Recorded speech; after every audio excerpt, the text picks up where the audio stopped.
જો ભક્તિના અધિકારી બધા જ છે તો શું કૃપાના પણ અધિકારી બધા જ છે?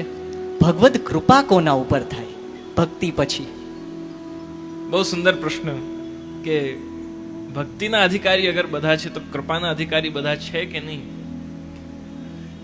એક બહુ સુંદર દયારામભાઈનો ધોળ છે કે સિંહણ કેરું દૂધ હોય તે સિંહણ સુતને ઝરે, પ્રેમ રસ તેના ઉર્મા ઠરે, જે કોઈ પ્રેમ અંશ અવતરે. જે પ્રેમ અંશી અવતરે, જેમાં બીજ ભાવ દ્રઢ હોય અને એ પ્રેમ અંશી હોય, પ્રેમ વંશી હોય.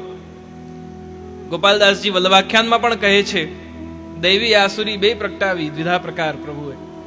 જે દૈવી સૃષ્ટિ છે, જે પ્રભુના અંગમાંથી પ્રભુની લીલા સૃષ્ટિ પ્રગટ થાય છે, એ લીલા સૃષ્ટિ વિવિધ પ્રકારના પ્રકારોથી, કોઈ સત્સંગના માધ્યમથી, કોઈ ગ્રંથના માધ્યમથી, કોઈ સદ વૈષ્ણવના માધ્યમથી, કોઈ વૈશ્વાનરના માધ્યમથી, વિવિધ પ્રકારથી સંગના પ્રભાવથી એ જીવ પોતાની સ્વરૂપ જ્ઞાન કરી અને ભગવાનને સમર્પિત થઈ શકે એ અધિકારી છે.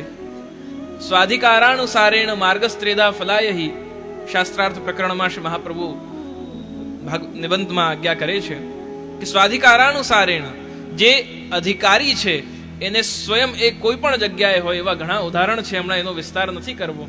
કે જીવ એવા પ્રત્યક્ષ ઉદાહરણો અમે જોયા છે કે કુલમાં, પરિવારમાં કોઈ વૈષ્ણવ ન હોય, એ ભારતીય પણ ન હોય, ઇન્ડિયન પણ ન હોય, એ અન્ય દેશના વાસી હોય, જેનેટિક્સ પણ જુદા દેશના હોય, ઘર પરિવાર બધું જ બીજા ધર્મ, બીજા માર્ગોના અનુયાયી હોય, અને છતાંય એવા કુલમાં, એવા ઘરમાં, એવા એન્વાયરમેન્ટમાં જન્મ લઈને પણ એ અસમર્પિતનું ત્યાગ કરે, અષ્ટાયામ સેવા કરે, વૈષ્ણવીય વેશભૂષાને જોબ પર પણ પહેરે અને ઘરમાં પણ પહેરે, વૈષ્ણવીય ચિહ્નોને પણ ધારણ કરે.